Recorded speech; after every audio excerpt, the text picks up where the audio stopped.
बोलिए श्री सद्गुरुदेव भगवान की जय।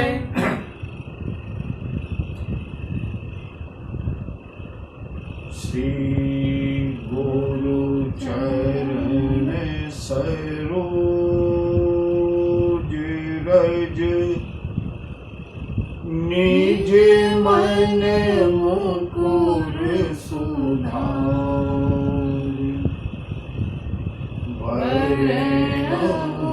रघुवर विमल यश जोदायक फल चार बोधीन तनु जानिके सुमिरौ पवन कुमार बल बुद्धि विद्या देहु मोहि हरहु कलेश विकार।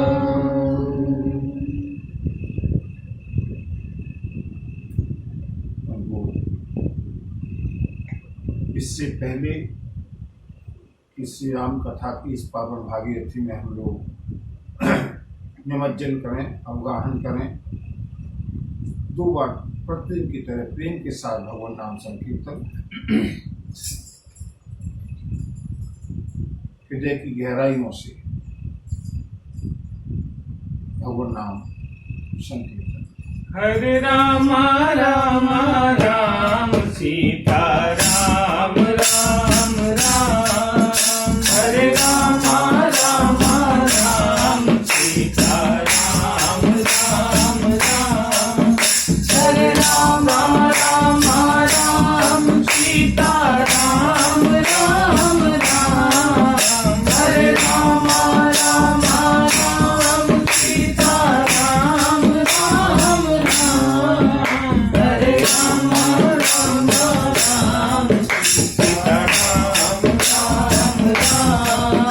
हरे राम राम राम सीता राम राम राम, हरे राम राम राम सीता राम राम राम, हरे राम राम राम सीता राम राम राम, हरे राम राम राम सीता राम राम राम, हरे राम राम राम सीता राम राम राम, हरे राम राम राम सीता राम राम राम, हरे राम राम राम सीता राम राम राम, हरे राम हरे राम हरे राम राम राम सीता राम राम राम, हरे राम राम राम सीता राम राम। बोलिए श्यावर रामचंद्र की जय, बजरंग बली की जय, सिद्ध समाज की जय, बाबा विश्वनाथ की जय। मंगल भवन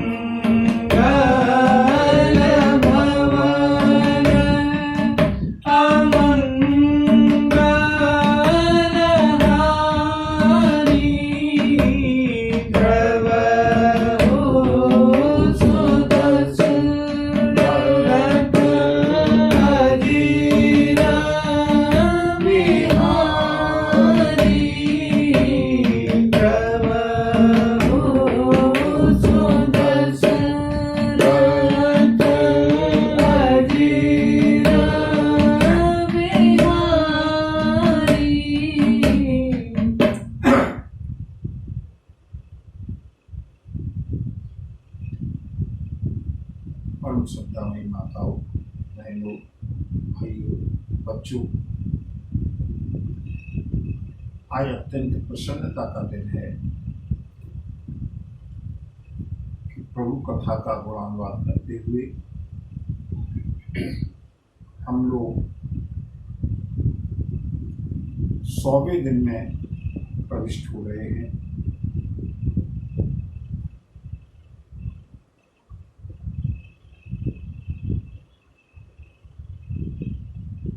और आज का मौसम भी सावन का महीना, चारों ओर हरियाली,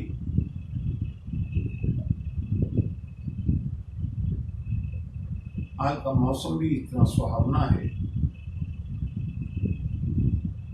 काली काली गिरती हुई घटाएं, गरजते हुए मेघ,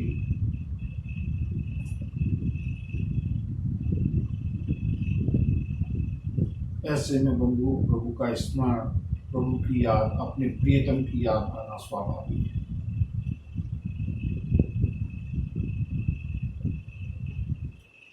चलते हैं आज की कथा का शुभारंभ मौसम के अनुकूल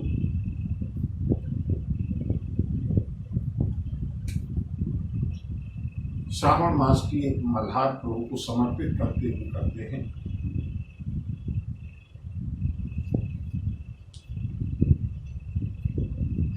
सावन महीना, सावन महीना सुहानो देखो आ गयो जी। सावन महीना सुहानो देखो आ गयो जी। ये जी कोई बदला हम में कोई बदला उठे है घन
प्रार्थना,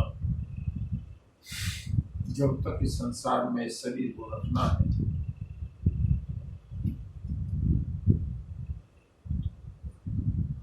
सहारा देते रहिएगा।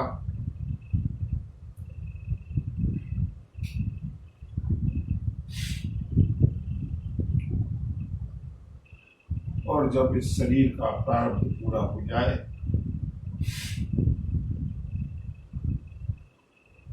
इतना तो भरोसा है कि जाना तो वही पर है। क्योंकि बंधुओं,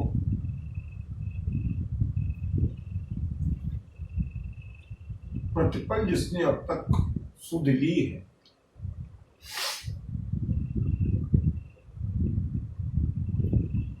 जिसके सहारे अब तक का जीवन कटा है,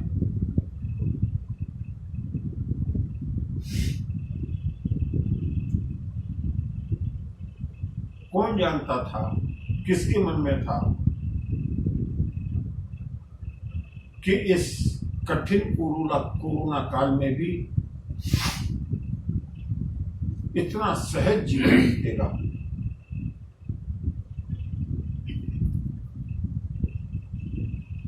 प्रभु ने सहारा दिया और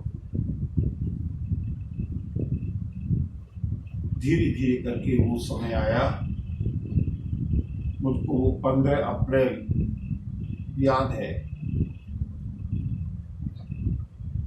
जब लॉकडाउन पूरे चरम पर था। क्या करना है, प्रभु ने प्रेरणा की और बंधुओं एक एक दिन करके उनके सहारे से आज ये 100वां दिन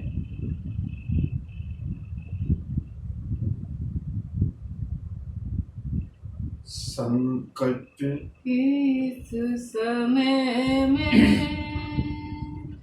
प्रभु ध्यान कर रहे हैं। संकट के इस समय में प्रभु ध्यान कर रहे हैं।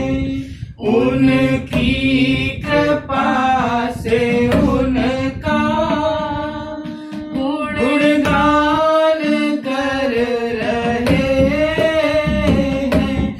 उनकी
अप्रैल थी वो 15, प्रभु प्रेरणा हुई थी। ये 15 अप्रैल का दिन वो जीवन के लिए एक स्वर्णिम अवसर है और इस बात का विश्वास हो गया कि वास्तव में जो भी कुछ करा रहे हैं वो करा रहे हैं। कैसे होगा, क्या होगा, किसको सुनाएंगे? सुनने वाले तो प्रभु के लाडले बहुत हैं। अप्रैल थी वो 15, प्रभु प्रेरणा हुई थी। उनके ही लाडलों को यह सूचना गई थी। उनके ही लाडलों को यह सूचना गई थी। भागीरथी कथा में स्नान कर रहे हैं। भागीरथी कथा में स्नान कर रहे हैं। संकट के इस समय में प्रभु ध्यान कर रहे हैं। और धीमे धीमे करके बंधु एक एक दिन करके हुआ पूर्ण यह शतक प्रभु इच्छा से बस तुम्हारी। हुआ पूर्ण यह शतक प्रभु इच्छा से बस तुम्हारी। ऐसे ही उम्र बीते, आशा है यह हमारी। ऐसे ही उम्र बीते, आशा है यह हमारी। सब रसिक भक्त मिलकर रसपान कर रहे हैं। सब रसिक भक्त मिलकर रसपान कर रहे हैं। संकट के इस समय में प्रभु ध्यान कर रहे हैं। हे नाथ मेरा जीवन सुमिरन से सुधर जाए। प्रभु से यही प्रार्थना है बंधु। सभी लोग प्रार्थना कर लें। हे नाथ मेरा जीवन सुमिरन से सुधर जाए। तेरा नाम गाते गाते मेरी सांस गुजर जाए। तेरा नाम गाते गाते मेरी सांस गुजर जाए। एक बार पुनः प्रार्थना कर लें। इस 100वें दिन के अवसर पर प्रभु से अपनी अर्जी लगा दें। हे नाथ मेरा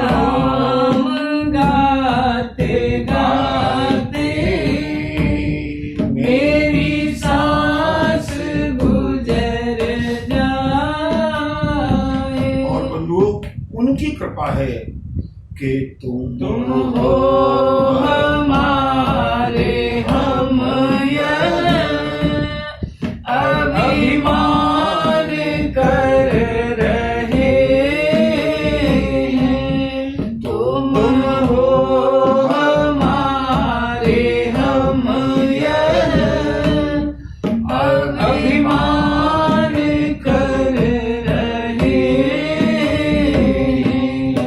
संकट के इस समय में प्रभु ध्यान कर रहे हैं।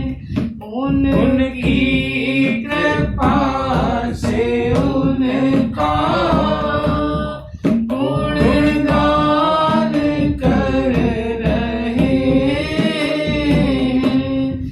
उनकी कृपा से उनका गुणगान कर रहे हैं। समय रहते हुए प्रभु ने कृपा की है, सार्थक उपयोग कराया है जीवन के इन श्वासों का। और बंधु, इस राम कथा के शतक के पावन पर्व पर इस शतक की धरोहर को प्रभु के चरणों में समर्पित करके यत् करोसि यदश्नासि यज्जोषि ददासि यत् तपस्यसि कौन्तेय तत् कुरुष्व मदर्पणम्। इस 100वें कमल को, इस 100वीं कथा के पावन अनुष्ठान को प्रभु चरणों में समर्पित करते हुए चलते हैं राम कथा के उस पावन धारा में। बंधुओं,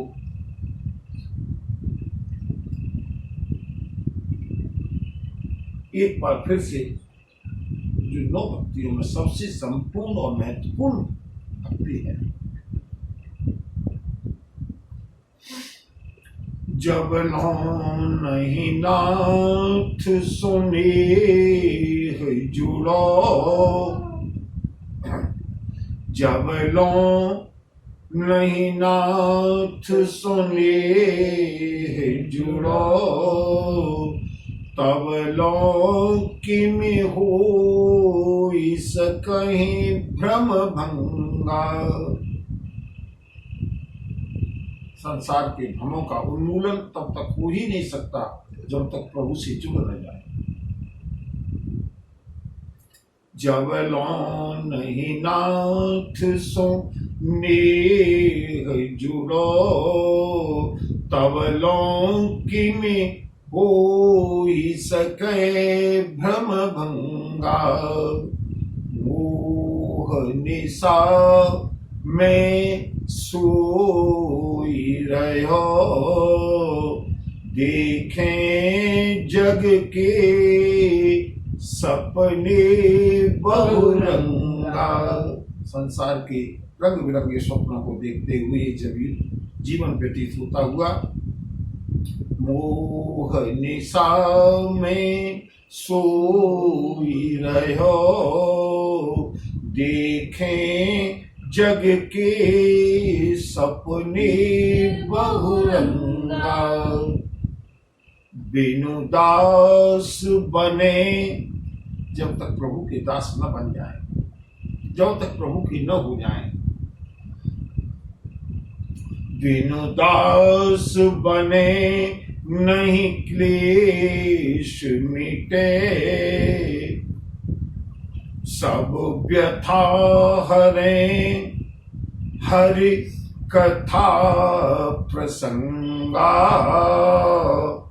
बिनु दास बने नहीं क्लेश मिटे, सब व्यथा हरे हरि कथा प्रसंगा या ही सो राम कहें सबरी सुन प्रथम भगति संतन कर संगा या ही सो राम या ही सो राम कहें सबरी सुन प्रथम भगति संतन कर संगा। जीवन का मूल, जीवन को अगर सुधारना है तो वो सत्संग, सारे गुण अपने आप चलते आएंगे। प्रभु का स्मरण, प्रभु का भरोसा, संतों का संग, सबरी ने यही किया। और आज सबरी योगिनी हो गई। 5 वर्ष की सबरी ने प्रभु की प्रतीक्षा साधना, प्रतीक्षा योग प्रारंभ किया था और आज जीवन का अंतिम दिवस है। क्या सौभाग्य है सबरी का बंधुओं। और यही प्रभु से हम भी प्रार्थना करते हैं, चाहे जीवन भर मत आना, जीवन भर तड़पाते रहना, जीवन भर प्रतीक्षा कराते रहना, लेकिन उस वक्त जल्दी आना, मत दास को भुलाना। उस वक्त जल्दी आना, मत दास को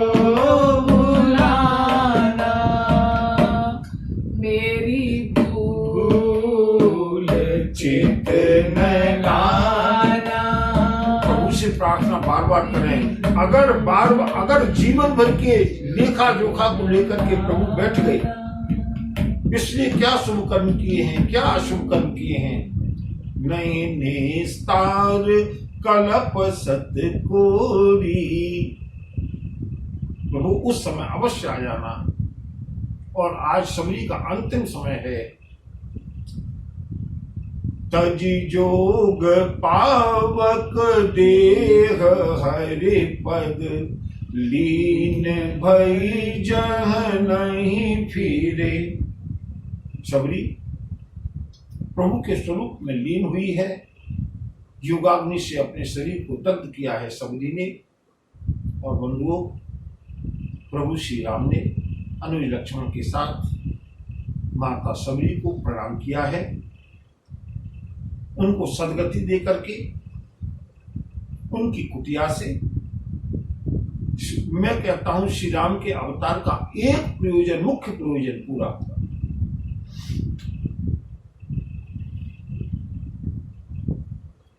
राम सिया राम, सिया राम जय जय राम, राम सिया राम, सिया राम जय जय राम।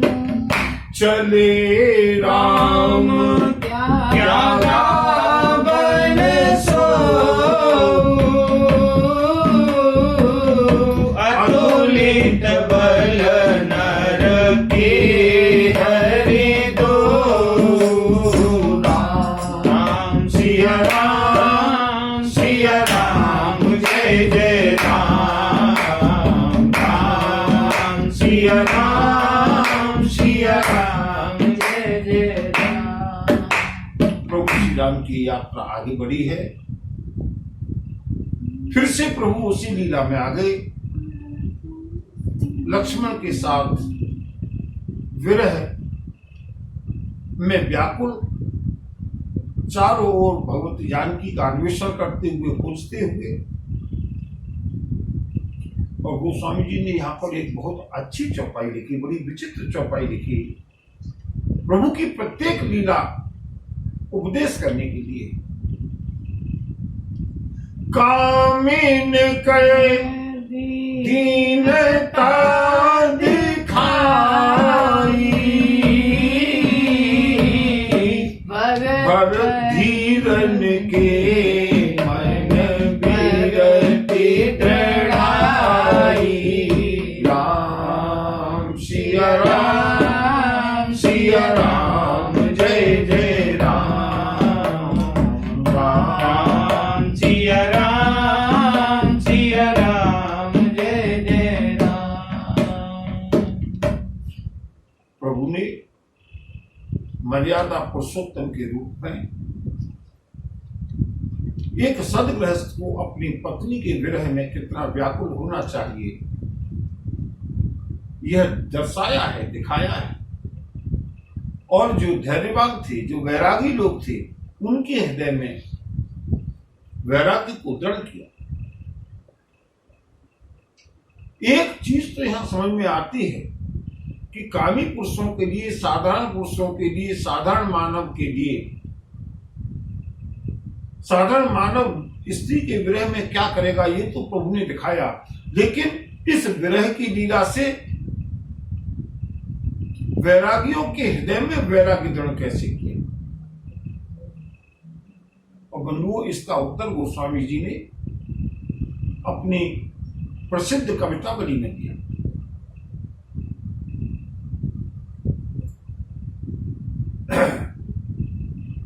प्रभु श्री राम वन में भटकते हुए, घूमते हुए आ रहे हैं और दंडकारण्य में जो महात्मा लोग थे, जो तपस्वी लोग थे, उनके मन में एक लालसा उदय हुई, जैसे देवर्षि नारद के मन में हुई थी। भगवती जानकी प्रभु श्री राम की सेवा करती हैं। इस दृश्य को दंडकारण्य में, पंचवटी में ऋषि मुनियों ने, महात्माओं ने, त्यागियों ने, तपस्वियों ने देखा और उनके मन में एक विचार आया कि क्यों न हम भी अगर अपना एक विवाह कर लेते तो कम से कम हमको भजन करने के लिए अधिक समय मिल जाता। हमको भिक्षा के लिए जाना पड़ता है, कंदमूल फल लाने के लिए जाना पड़ता है। और देखो, प्रभु की जो धर्मपत्नी है वो सारी की सारी कंदमूल फल व्यवस्थित करके, गोबर लीप करके पर्णकुटी में तैयार कर देती हैं। प्रभु को ये कुछ नहीं करना पड़ता, हमको ये सब करना पड़ता है। हमारी साधना में व्यवधान होता है। और बंधु, एक बात बताओ, हम लोगों को प्रायः ये भ्रम हो जाता है, अगर सर्विस न होती तो हम भजन अच्छा करते, अगर विवाह न होता तो हम भजन अच्छा करते, अगर व्यापार न होता तो हम भजन अच्छा करते, अगर हम कहीं आश्रम पर रह रहे होते तो भजन अच्छा करते। बंधु, भजन का संबंध इन किन्हीं चीजों से नहीं। अगर विवाह न करने से भजन अच्छा होता तो जितने भी अविवाहित लोग हैं वो तो सब परम भागवत हो जाते, भक्त हो जाते। विवाह करने पर भी भजन हो सकता है, विवाह न करने पर भी भजन हो सकता है, क्योंकि भजन का संबंध मन से। लेकिन एक कामना पैदा हुई है ऋषि मुनियों के मन में भगवती जानकी की सेवा को देख करके। लेकिन अब करें क्या, बुढ़ापा आ गया, अब पत्नी मिलेगी कहां से। और बंधु, इतने में ही प्रभु श्री राम की एक लीला वहां पर आजकल की भाषा में कहा जाए तो वायरल हो गई। क्या? श्री राम के चरण की धूल लगने से पत्थर की शिला अहिल्या बन गई, स्त्री बन गई। और जैसे ही इस समाचार को सुना सारे के सारे ऋषि मुनि प्रसन्न हुए।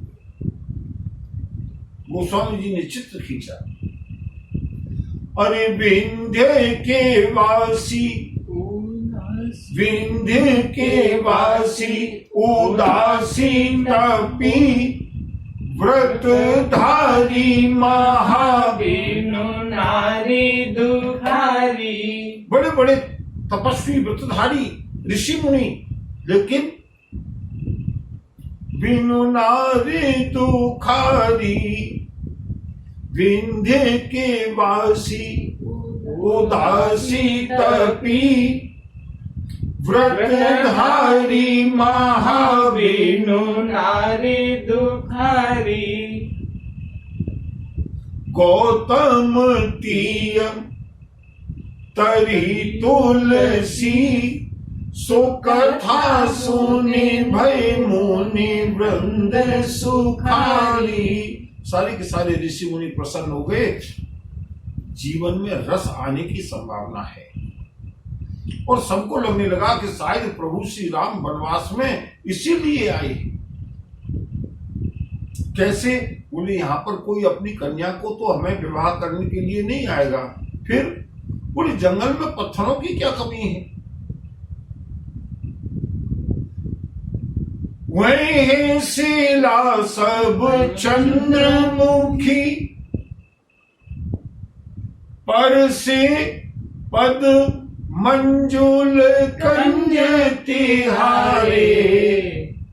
ऋषि मुनियों ने, तपस्वियों ने कहा कोई बात नहीं, प्रभु की कृपा है। एक पत्थर को अगर प्रभु की रज लग जाएगी तो वो स्त्री बन जाएगी। और बंधु रातोर माल में क्या किया है महात्माओं ने? अपनी अपनी कुटिया के आगे एक बहुत सुंदर सी शिला छांट छांट करके लाए हैं। अपने शरीर के हिसाब से, फिटिंग के हिसाब से, मैचिंग के हिसाब से। कोई काली शिला लेकर के आया है, काली स्त्री मिल जाए। कोई सांवली शिला लेकर के आया है, कोई गोरी शिला लेकर के आया है। कोई पतली शिला लेकर के आया है, कोई भारी शिला लेकर के आया है। जिसकी जैसी इच्छा है, पसंद अपनी अपनी। वही है शिला। और देखिए महात्माओं के मन में भी कैसा राग उत्पन्न हुआ है। कोल भील की स्त्री कोई नहीं चाहता। कैसी चाहिए? बोले वही है शिला सब चंद्रमुखी। सबको चंद्रमुखी चाहिए। वही है शिला सब चंद्रमुखी पर से पद मंजुल कंज तिहारे। ओ कीनी भली रघुनायक जो कृपा करे कानन को पगुधारे। आपने बहुत अच्छा किया प्रभु जो वन में आए। ऐसा विचार करके सारे ऋषि मुनियों ने सोच लिया बस आज की परेशानी और है, कल से तो सबके घर में एक एक पत्नी होगी। जो रातभर बंधुओं माला जपते थे, ध्यान लगाते थे, कीर्तन करते थे, सुमिरन करते थे, आज उनका ध्यान भटक गया। कहाँ गए हैं? कोई किसी ने किसी शिला को चुना है, किसी ने किसी शिला को चुना है। और केवल वैसे नहीं, ला करके रात भर घिसा है, चिकनी हो जाए। वही है शिला सब चंद्रमुखी। एक चिकनी चिकनी शिला ला करके सभी ऋषि मुनियों ने अपनी अपनी कुटिया के आगे रखी। प्रभु ने विचार किया इन ऋषि मुनियों का जन्म साधना करते हुए बीत गया, अब कैसे पथभ्रष्ट होने के लिए जा रहे हैं। इसलिए प्रभु ने हे खग मृग हे मधुकर श्रेणी तुम देखी सीता मृग नयनी। तुम देखी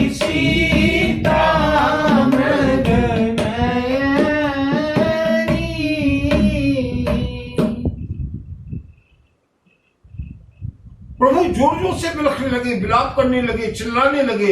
ऋषि मुनियों ने कहा, आज श्री राम रो क्यों रहे हैं, इधर उधर भटक रहे हैं, चिल्ला रहे हैं, क्या हुआ?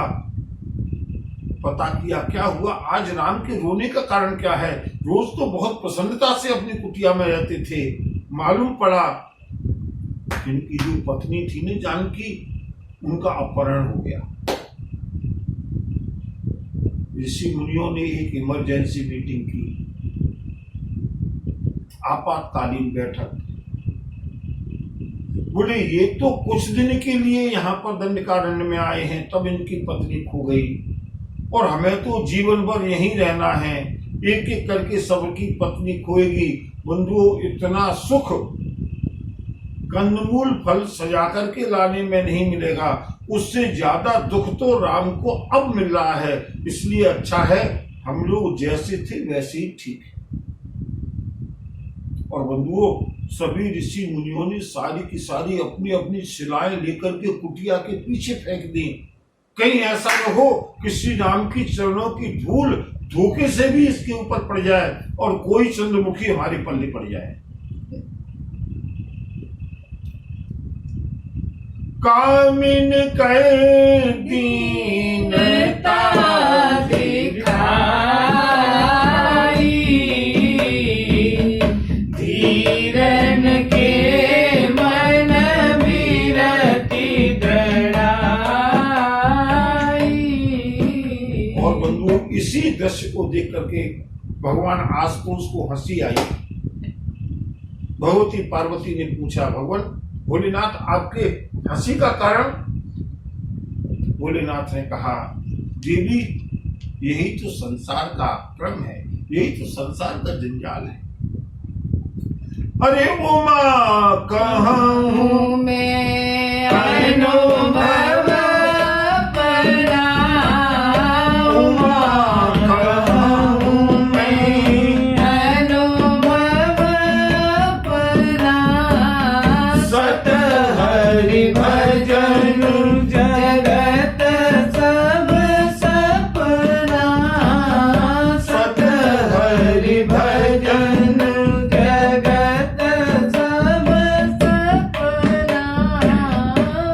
बंधुओं, भगवान शिव ने कहा पार्वती से, और बंधुओं मैं कहता हूँ रामचरित मानस में से अगर आध्यात्म की लाइन में हमें कुछ सोचना है,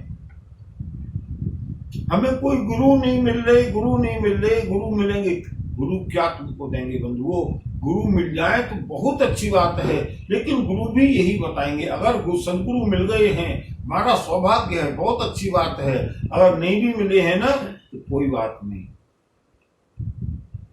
वंदे बोधमयम नित्यम गुरुम शंकर रूपेण। गुरु भी यही उपदेश देंगे। भगवान शिव ने कहा, देवी मैं अपना अनुभव बताऊं, सत हरि भजन, ये जितना भी संसार का स्वप्न दिख रहा है, ये जितना भी संसार का माया जाल प्रपंच दिख रहा है ना, कभी कोई हंस रहा है, कभी कोई रो रहा है, जगत सब सपना। और बंधुओं,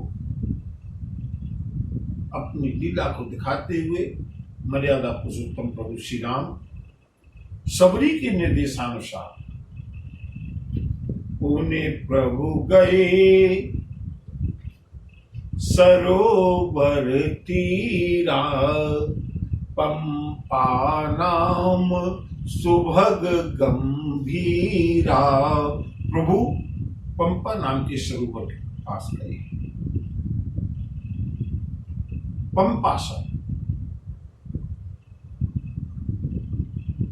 अत्यंत सुंदर प्राकृतिक दृश्य। और बंधुओं, इसी समय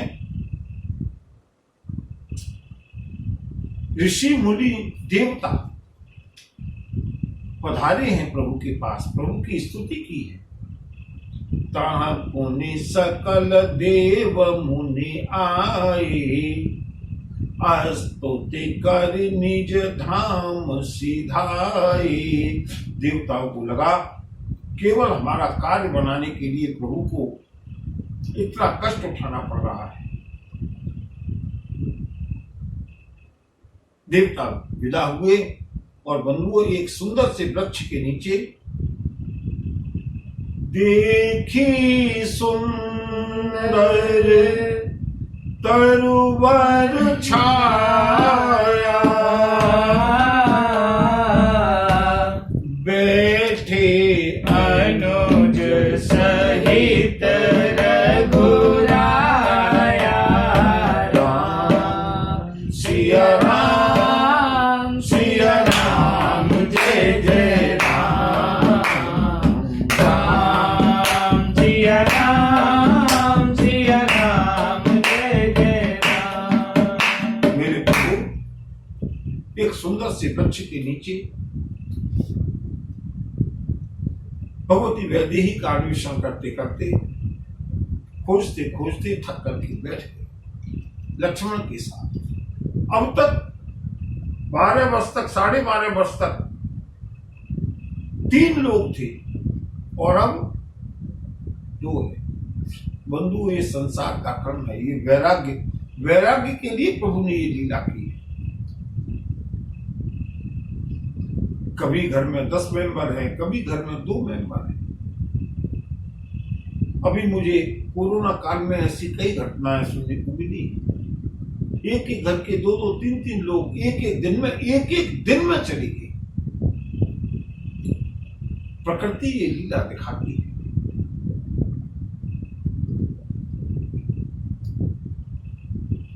श्री राम, लक्ष्मण और भगवती जानकी वनवास का इतना कठिन समय व्यतीत किया। आज श्री राम और लक्ष्मण जानकी के विरह में रोते हुए, और बंधुओं आज बहुत दिन के बाद नहीं, युगों के बाद युग बीत गया।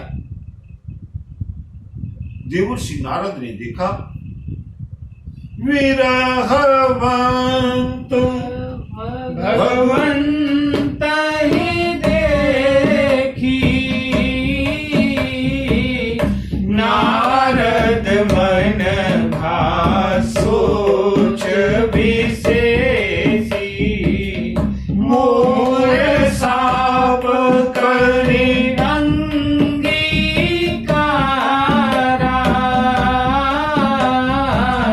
सहत राम नाना दुख भारा, ऐसे प्रभु ही बिलो कऊ जाई, पुण्य न बने अस अवसर आई, यह विचारे नारद कर बीना, गए जहाँ प्रभु सुख आसीना। राम सिया राम जय जय राम, राम सिया राम जय जय राम। कथा के प्रारंभिक दिनों में जिन लोगों ने नियमित रूप से कथा सुनी है, अथवा जिन्होंने राम कथा को पढ़ा है, सभी विद्वान श्रोता इस बात को जानते हैं। देवर्षि नारद को मोह हुआ था और उन्होंने मेरे प्रभु को श्राप दिया था। अगर बंधु किसी से वो कथा छूट गई हो,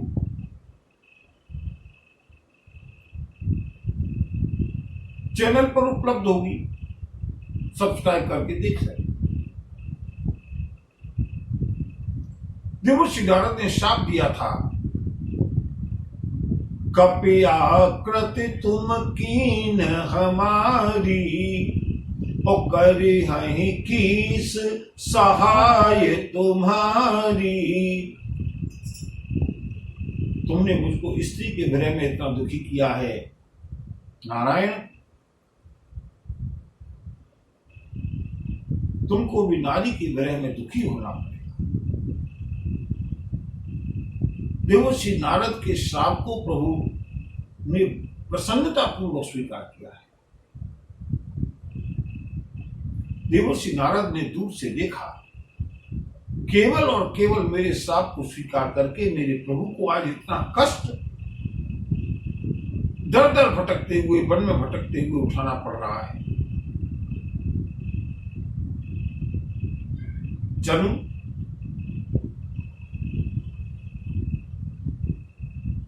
प्रभु से अपने मन की एक शंका दूर करूं। जिन प्रभु ने मेरे कारण इतना कष्ट उठाया है, कम से कम जाकर के उनके दर्शन करूं। ऐसा मन में विचार करके बंधुओं, देवर्षि नारद ने दोनों हाथों में अपनी वीणा को सुधारा है, अपनी कर्तन ध्वनि करते हुए श्रीमन नारायण नारायण नारायण, श्रीमन नारायण नारायण नारायण, श्रीमन नारायण नारायण नारायण, श्रीमन नारायण नारायण नारायण, श्रीमन नारायण नारायण नारायण, श्रीमन नारायण नारायण, श्रीमन नारायण नारायण। देवर्षि नारद आए हैं प्रभु श्री राम के पास में। और बंधुओं, देवर्षि नारद के मन में एक गांठ है, एक प्रश्न है, एक शंका है और उसके बाद कुछ जिज्ञासा है। समाधान करना चाहते हैं देवर्षि नारद। कथा के प्रसंग को याद रखिएगा। प्रभु वृक्ष के नीचे विराजमान है। देवर्षि नारद पधारते हैं वन में, अरण्य में, जंगल में। और बंधुओं, क्या दोनों के बीच में वार्तालाप होता है? क्या शंका है देवर्षि नारद के मन में? क्या कुंठा है और क्या वो जानना चाहते हैं? इस कथा प्रसंग को कल विस्तार से, बड़ा अच्छा प्रसंग है, देखेंगे। क्योंकि आज जल्दी करने से पूरा भी होगा नहीं। और बंधुओं, क्योंकि आज शतक है, 100वां दिन है, मन में इच्छा है प्रभु श्री राम की और गुरुदेव की आरती करके कथा का विश्राम किया जाए। और मुझे आज स्मरण आ रहा है परम उदार मना उत्तर प्रदेश रत्न श्री चक्रेश जैन जी का। उन्होंने मुझको प्रभु श्री राम जी की यह तस्वीर, यह चित्र, जो कि सोने से बना हुआ है, सोने का, जिसके ऊपर पच्चीकारी है, इसी काम के लिए वो विख्यात थे। उत्तर प्रदेश रत्न का अवार्ड इसीलिए मिला था। जब नरोरा में कथा हो रही थी, वहां गए और उन्होंने मुझको भेंट किया था। मैंने मना भी किया तो उन्होंने एक ही बात कही, आचार्य जी, कम से कम इस चित्र के बहाने आप मुझको स्मरण तो भी कर दिया करेंगे। और बंधुओं, बड़े ही सहृदय श्री जैन साहब का मैं स्मरण करता हूँ आज। और प्रभु की आरती करके उल्लास के साथ इस शतक को हम लोग मनाएंगे, सेलिब्रेट करेंगे। और प्रभु से प्रार्थना करेंगे कि जीवन में ऐसी बहारें, ऐसी कथा निरंतर मिलती रहे, आपकी प्रेरणा, आपकी कृपा बनी रहे। बोलिए भक्त वत्सल भगवान की जय। नमः पार्वती पतये हर हर महादेव। जय जय। श्री रामचंद्र कृपालु भज मन हरण भव भय दारुण।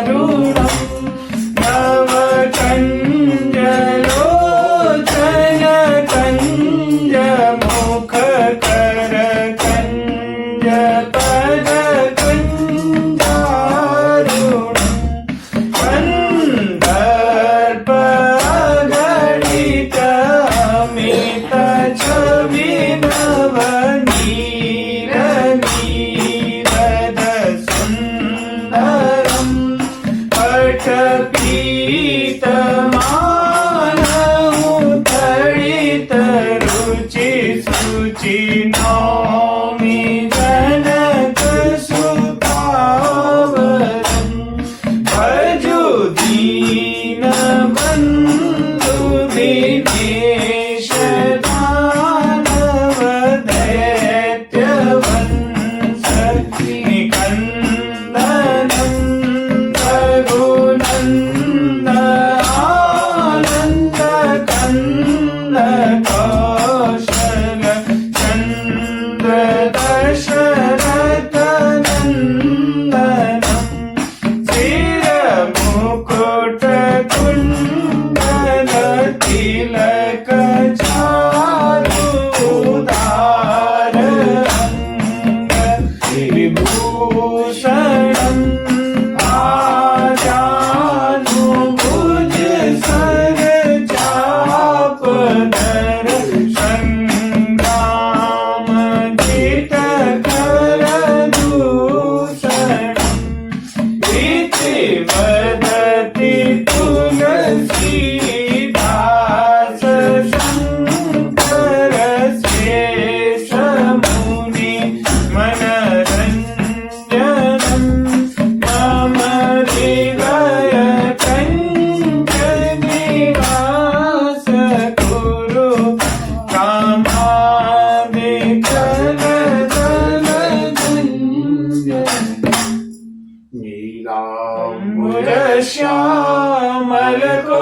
श्यामलकोमलाङ्गम्